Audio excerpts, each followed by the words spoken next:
saya mendapatkan dari tahun 2022, tapi saya nggak pernah nerima tabungannya digondol Bapak Dewan. Bapak Dewan itu siapa? Pihak sekolah nggak mau menjelaskan.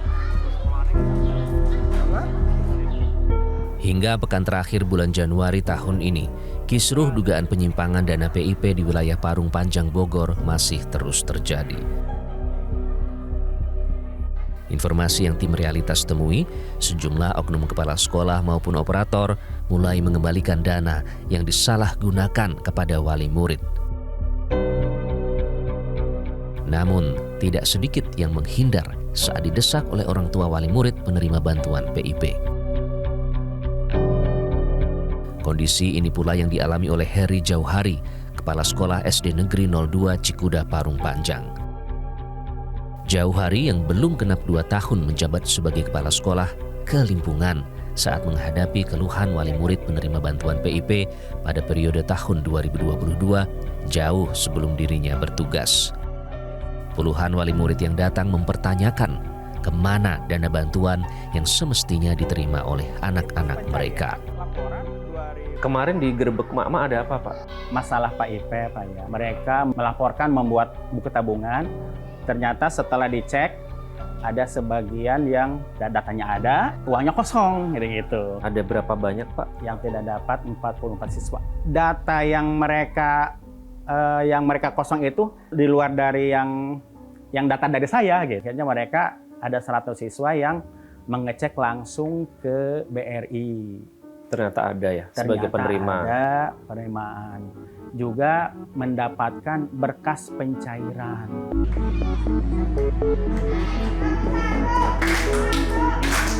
Jauhari sama sekali tidak menyangka jika bantuan pendidikan untuk puluhan anak muridnya itu justru ditilap oleh oknum operator yang pernah bertugas di sekolah ini. Di depan keluarganya, orang tuanya meminta maaf dan dia mengaku. Yang mencairkan dana PIP itu beliau.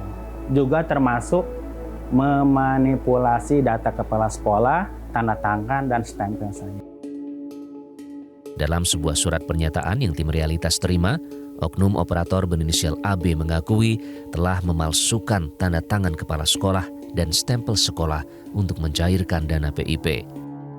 Pengakuan tersebut ditandatangani oleh AB sepekan setelah sekolah ini viral digeruduk wali murid awal Januari lalu.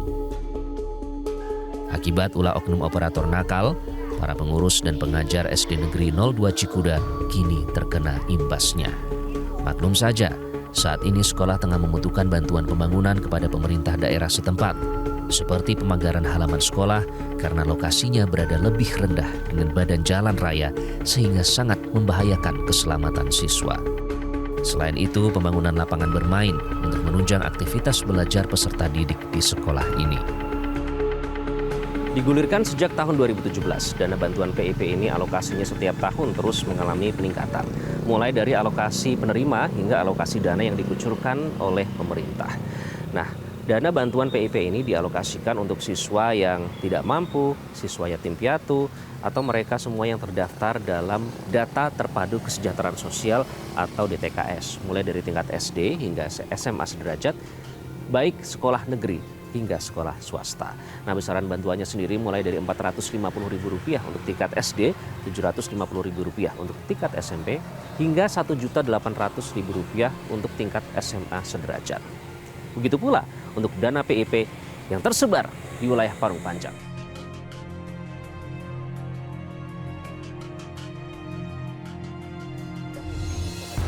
Pengamat pendidikan Doni Kusuma mengungkap, jika proses penyaluran bantuan PIP memang rawan terjadi kebocoran karena prosedurnya berpeluang untuk dimanipulasi oleh oknum pengurus sekolah dan pihak lain yang sengaja mencari cuan dari praktek culas ini. Kita harus cek karena biasanya kepala sekolah itu tidak sendirian. Ada di atasnya, entah itu pejabat, oknum dari dinas, atau saya mengatakan oknum dari partai-partai yang memberikan dana aspirasi tersebut. Jangan mengambil yang sudah kita alokasikan untuk anak-anak tersebut. 100% harus sudah sampai ke penerima. Tidak boleh itu dananya terus kemudian oleh sekolah dipotong untuk membayar uang sekolah. Jika ditemukan kepala sekolah terbukti melakukan penyelewengan, maka kepala sekolah diminta untuk mengembalikan dana tersebut mengembalikan kepada yang berhak ya, kepada siswa-siswa penerima, dan selanjutnya Pemda terkait direkomendasikan untuk memberikan sanksi kepada pihak-pihak yang melakukan penyelewengan tersebut. Ada beberapa kasus memang di beberapa daerah yang sudah masuk ke aparat hukum. Kalau memang terjadi demikian, kita serahkan lebih lanjut prosesnya di aparat penegak hukum.